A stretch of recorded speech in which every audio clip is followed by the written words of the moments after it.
Una sa lahat, gusto kong i-welcome sa Catanduanes ang grupo ng Commission on Higher Education. At syempre, gusto kong pasalamatan ang CHED sa ginaganap na TES Congress. Isang napakalaking event ito at napakalaking impact, lalong-lalo na sa ating mga kabataan. Maraming buhay ang nabago at mababago ng programang ito at marami ring mga mahihirap na taga-Catanduanes ang matutulungan at magkakaroon ng tsansa na magkaroon ng maliwanag na bukas dahil sa scholarship grant na ibinibigay ng CHED. Catanduanes State University has a population of 15,000 more plus students, and we are so happy and lucky na maraming estudyante ang nagbibigyan ng pagkakataon na makapag-aral because of the free higher education. Isa itong testamento na nakakatulong talaga not only on the part of those students kundi sa community, sa pamilya as a whole. It will have a ripple effect. Isa lang ang makapag-aral sa isang pamilya. Pagkatapos nun, matutulungan niya na yung mga kapatid niya na mapag-aral sila. Sa 15,000 na yan, we have a certain percent na sinosubsidize ng grant ng TES. And so with the Tunong-Dunong program, kaya malaking tulong talaga ito sa mga estudyante na hindi na sila mahihirapan. And knowing ng Catanduanes State University, ang dami-dami na rin naming program dito na kumbaga lahat ng kung kailangan nila ng data animation, meron na din kami dito.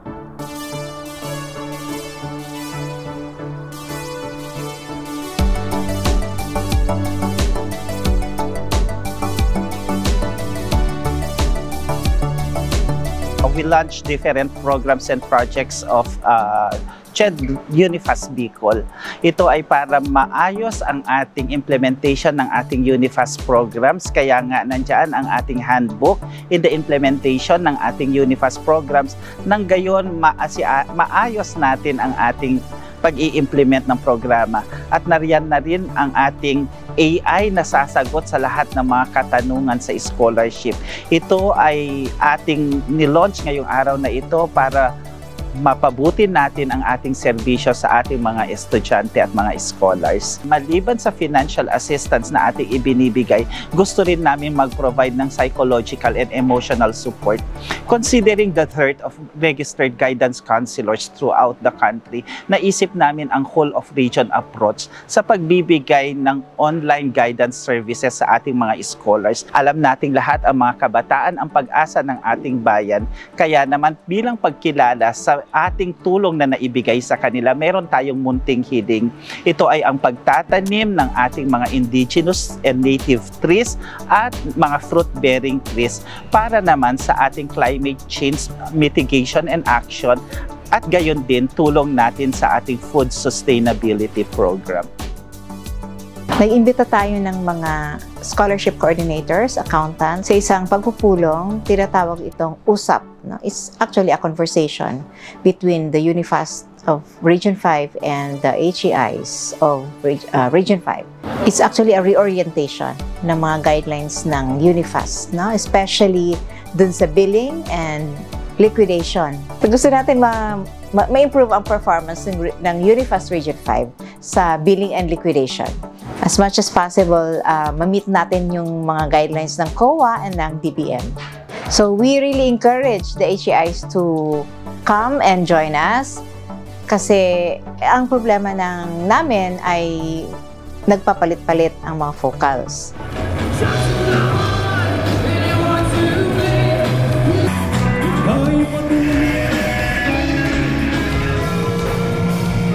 So, nagpapasalamat po kami sa lahat pa ng bumuo ng staff. So we are from DCOMC po, ma'am. Ninalaman po namin na may ganitong event. Sobra po kaming nagagalak, sobra po kaming masaya kasi nabigyan po kami ng opportunity na i-showcase po yung talent namin. So since DCOMC is also competitive, ma'am, grab po namin yung opportunity na to para syempre ilaban yung peace ng DCOMC, ma'am. And ayun, God bless, and nanalo po kami sa competition po ng Battle of the Bands.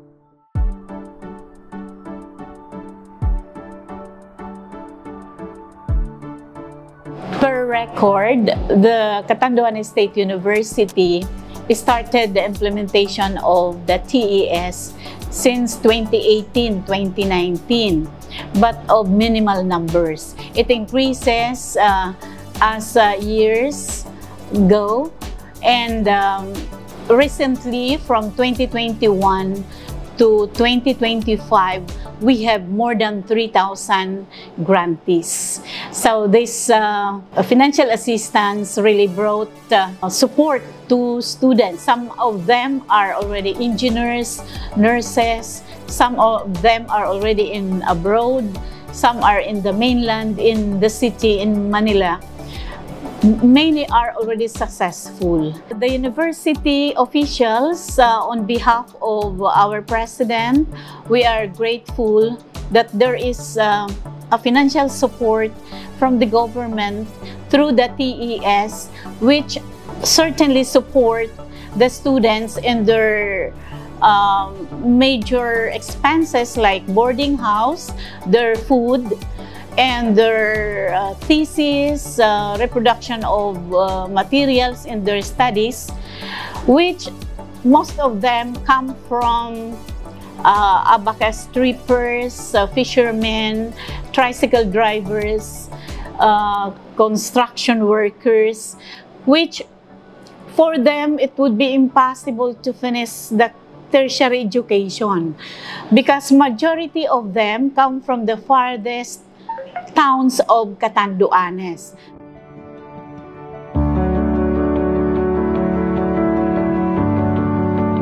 Ako nga po pala si Jay Reyes, isang SK chairman ng Barangay San Pedro. Kaka-graduate pa lang po ng 4 years course sa Katsupishi, ay major is crop science. Ako po ay panganay po sa aming 5 magkakapatid. Naghihirap lang po kami. Since na wala yung aming ama, maging pagbubuhay, mas lang, tapos problema. Kaya ako nagsusumikap lang para makayapang pagkain dito sa amin bilang isang ng barangay. Kaya nagsisikap ako na tapusin muna bago maghanap ng ibang trabaho. Natulungan po ako ng TES. Bali, 4 na taon po akong naging miyembro ng TES. Nakapagtapos na po ako ng pag-aaral. Bali, yung mga naitulong po nito sa akin, pinambili ko po ng school supply, kagaya po ng laptop, printer, which is kailangan naman talaga namin kasi eduk po ako. Yun po yung pinaka-importanting gamit na kailangan namin bilhin dun sa pera na natanggap po namin. Nung nag-aaral pa po ako na hindi pa po ako miyembro ng TES, masyado pong mahirap para sa amin kasi wala naman pong permanenteng trabaho yung parents ko. Parang dinidivide-divide po namin yung kinikita nila sa araw-araw. Dahil may 2 pa po akong kapatid na sumunod sa akin na nag-aaral. Gusto ko lang po magpasalamat po sa ating government yung nagpatupad po ng batas na free tuition po. Dahil isa po ko sa na-benepisyohan nito. Hindi lang po ako yung nakinabang, marami po kami. At ayoko pong sayangin yung opportunity na yung kaya ginrab ko po ito kaagad. At ngayon po, salamat at tapos na po ako ng pag-aaral. Huwag kayong susuko sa pangarap nyo dahil yung challenge po ng buhay, hindi po yan nawawala. Ang gusto ko lang po, lakasan nyo lagi yung loob nyo, magdasal po kayo dahil ibibigay po ni Lord yung mga hinihiling nyo. Maraming salamat po sa Catanduanes State University na naghubog po sa akin bilang isang estudyante and sa mga support po na binibigay nila sa amin.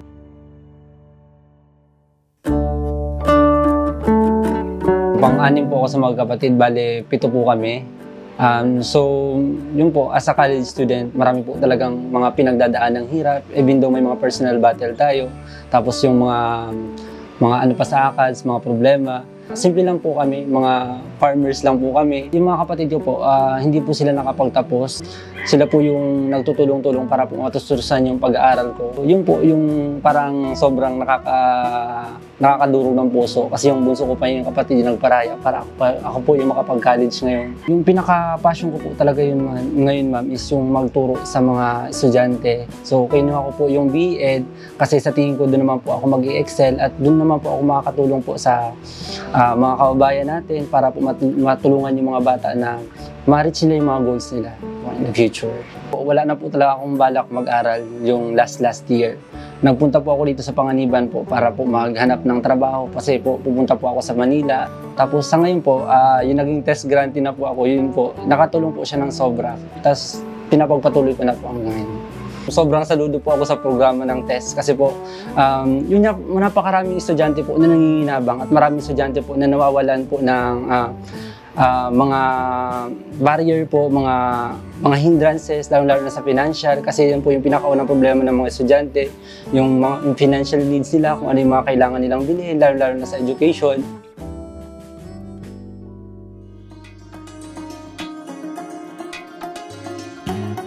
Doon po sa mga hindi pa nakakapunta dito sa aming Happy Island ng Catanduanes, inaanyayahan ko po kayo na pumasyal dito para matikman ninyo ang buhay probinsya, lalo na dito sa isla ng Catanduanes, kung saan ang ating mga Katandunganon ay masayang makakasalamuhan ninyo at may enjoy nyo rin ang mga magagandang tanawin, ang masasarap na pagkain, at lalong-lalo na yung mga produkto ng Abaca dahil kami po ang Abaca Capital of the Philippines.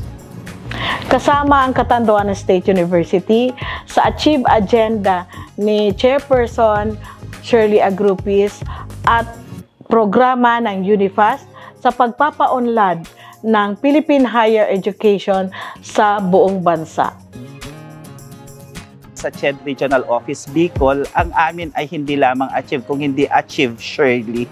Ang Shirley ay sustainable, holistic, inclusive, relevant, lifelong learning for the Filipino youth. Yun ang aming achieve Shirley. Kaisa kami ng ating chairperson sa kanyang hangarin na mapaunlad at mapabago pa ang higher education sector at maibigay ang karampatang serbisyo sa mga minamahal nating mga estudyante at maitaas ang antas ng higher education sa Pilipinas.